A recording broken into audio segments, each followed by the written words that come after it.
Hi there and welcome to the channel. I'm Slate and this is a Demon Soldier guide for Watcher Realms. It's going to be a long one, so grab a drink, get comfy and let's get started. Firstly, I want to answer the question of why make this guide when all the information is available to read in the Demon Soldier section of Guild Wars.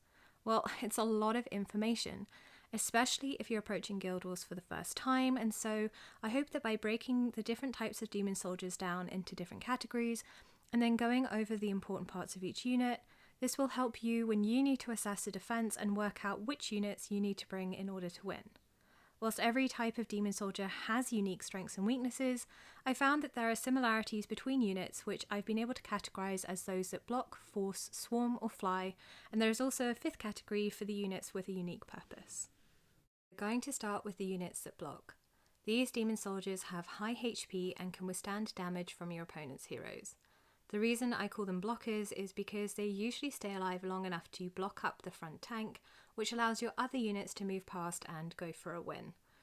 First up are the Knights of Destruction, or COD for short.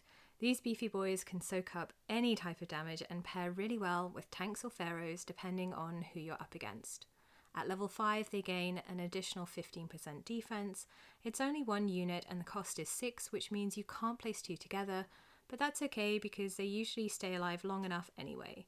You can get them from Gear Raid 3, but as they are a legendary unit, they're only available from higher difficulties and have a rarer drop rate.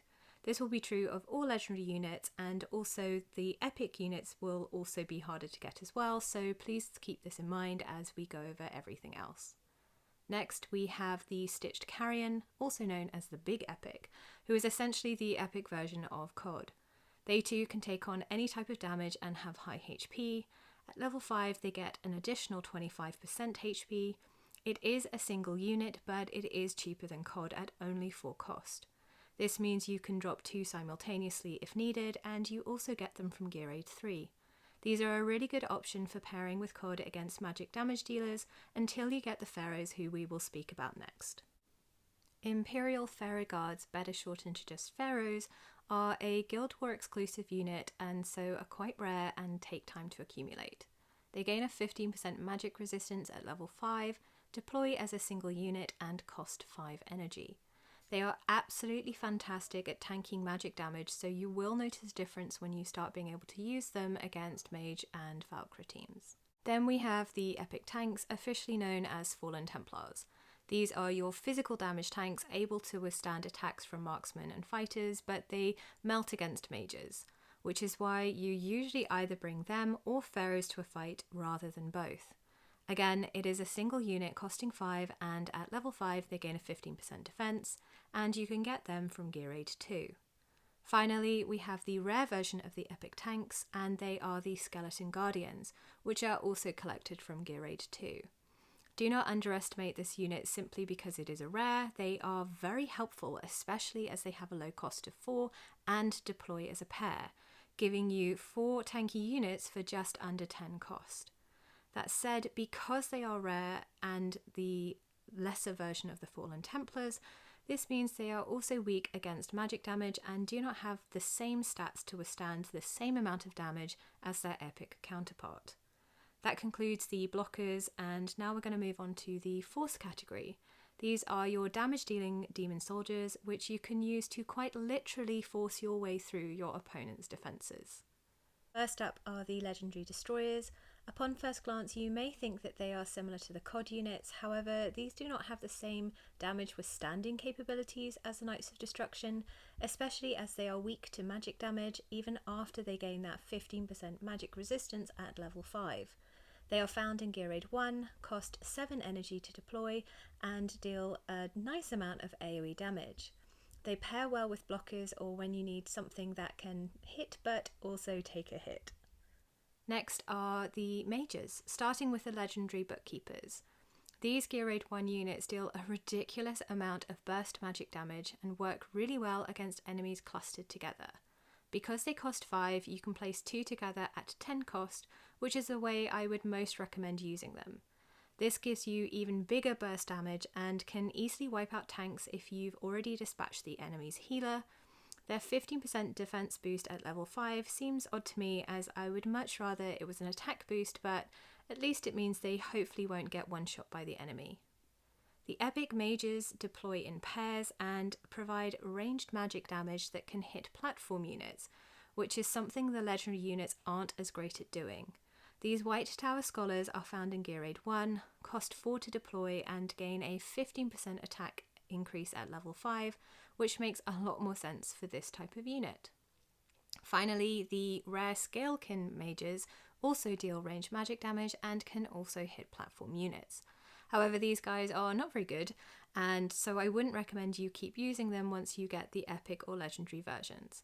They are found in Gear Raid 3, gain a 15% attack increase at level 5, and are very cheap to deploy, only costing 3 energy for 2 units, so at least that's something in their favour.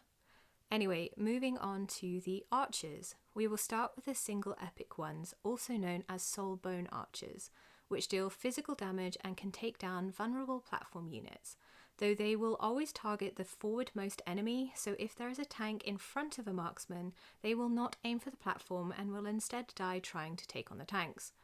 They are found in Gear Raid 3, cost 4 to deploy and gain a 15% defense at level 5.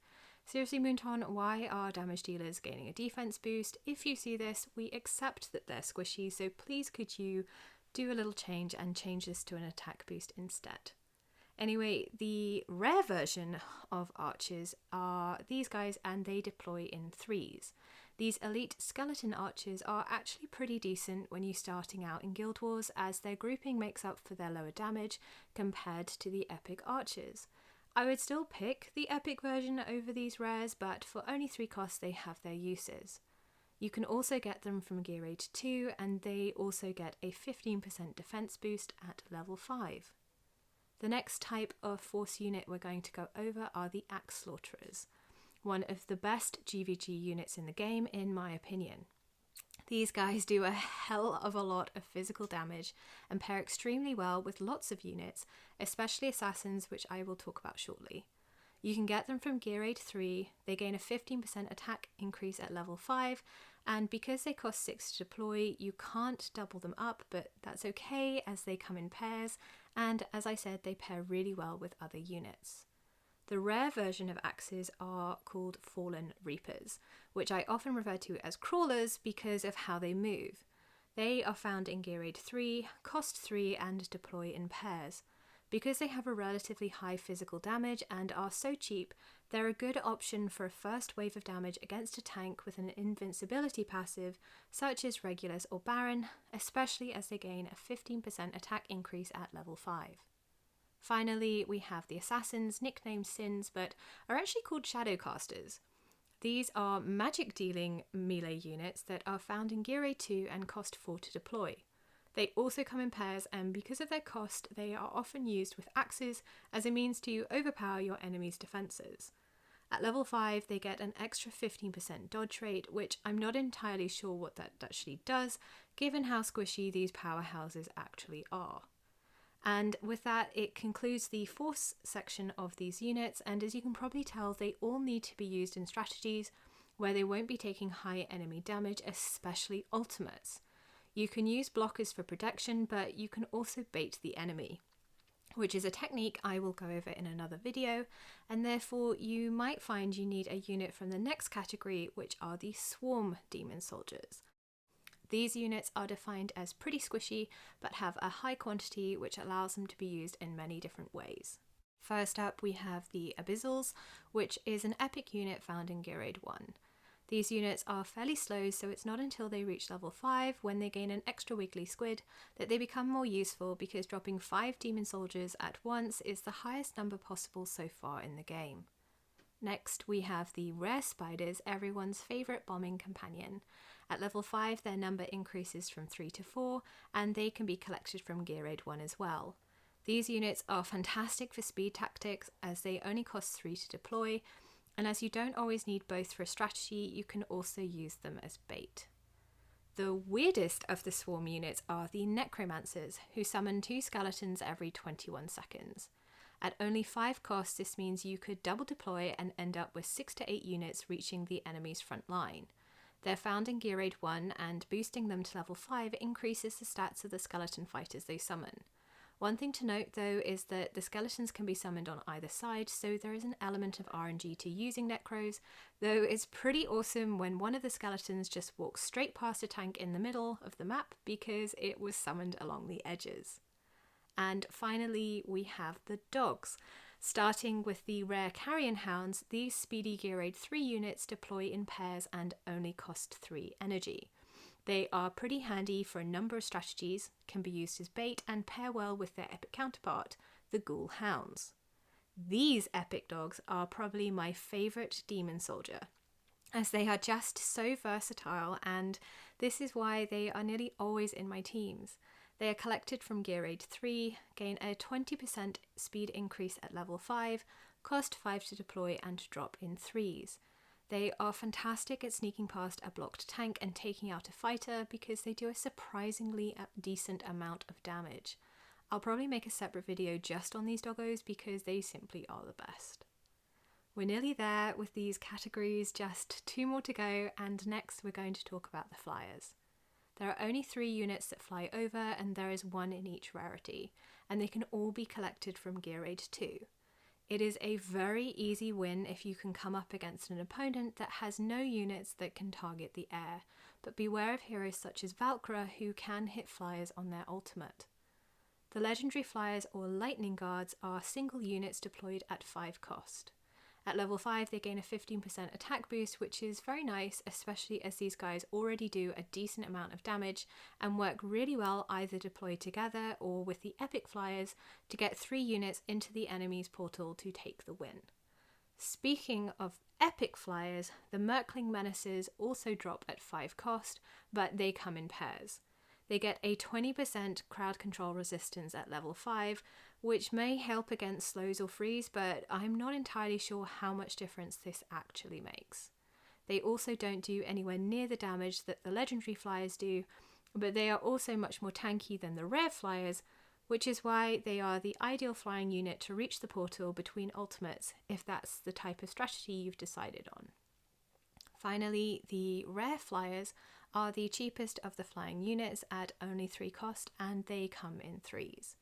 Their 25% HP increase at level 5 is something, but these lizard flies are no tanks in the sky as they can easily be one-shot by enemy marksmen.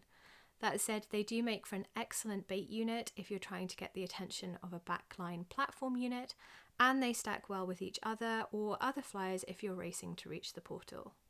Now for the final few demon soldiers, those that I consider unique and have very specific abilities and uses. First up is the biggest boy himself, the demon soldier Captain Moore, who you can get shards of from Guild Boss but is provided as a reward for hitting 50,000 blood in Nightmare 4 of Guild Boss. Moore unfortunately seemed to get nerfed at some point during the last season of Guild Wars and is no longer as incredible as he once was. That said, he's still very useful at taking out a defense you just don't know how to approach, but as you can only use him 3 times per war, you'll need to pick these battles wisely. At level 5 he gains a 15% attack boost, but that is a very long way off given how rare he is. It costs 9 to deploy him, and once he hits the ground it takes him 1 minute to then do his ultimate ability, which is diamond shaped and similar to a Dolores range. I recommend deploying healers with him to ensure he reaches his big smash, and also you can take the time and time it so you can send units for exactly when it ends. Moore can be partnered with all sorts of units, and it really all comes down to what will be left after he ults. The other mythic level demon soldier is the Scalekin Champion, which you can get shards of from Gear Aid 1. This is the only demon soldier I do not own, and actually I've never seen anyone use him. I think this is because at the moment it's just too rare, but I'm sure as this game ages, we might see him in action, especially as he looks like a very interesting combination between a support and damage dealing unit. He also has a deployment limit of 3, same as Moore, but he only costs 5 to deploy. And instead of a stat increase, you unlock his main damage dealing passive at level 5. Next we have Scorches, which are epic fighters that create a ring of destruction around them that deals continuous damage to enemies that it touches, even platform units. They can be found in Gear Raid 1, gain a 15% attack boost at level 5, and only cost 4 to deploy. The reason why these fighters are not in the Force category is because they need a particular setup to thrive. For example, using the knockback from Maul's ultimate to push them to the edge and take out the opposite platform unit, or coming in behind blockers to take out an enemy fighter sitting directly behind a tank. Now on to bombers, officially known as Suicide, which are self-destructive AoE damage dealers that can be found in Gear Raid 1. I have a video on how to bomb already on my channel, and I'm sure that's how some of you found me, so I just want to take a quick moment and say thank you so much for the overwhelming positive feedback that I've received from that video. Anyway, these Bombbugs gain a 20% speed increase at level 5 and cost 3 to deploy 2 of them. They will pretty much take out any unit that is not a tank, as long as you can make sure they explode next to or on top of your target, which is easier said than done. And last but not least, we have the only support class demon, the epic Scalekin Sharman found in Gear Raid 2, who heals your ally units. They gain a 25% HP increase at level 5 and cost 3 to deploy just the one healer. They're incredibly helpful and can often be the difference between victory and defeat because of the precious time they give you by keeping your damage dealers alive. If in doubt, bring these lizard shamans along. And with that, we are finished going over all the current demon soldiers in the game. If any more get added, I shall aim to do an updated guide, but I hope this has helped you understand the different types of units available in Guild versus Guild.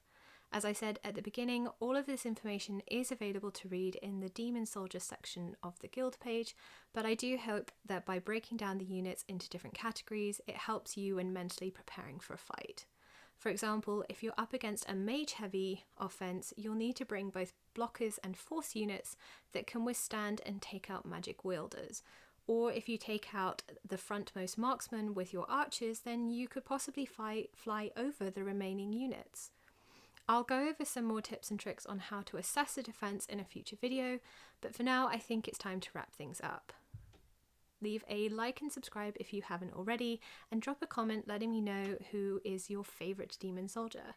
Thank you so much for watching, and I will see you in the next video, so take care and bye for now.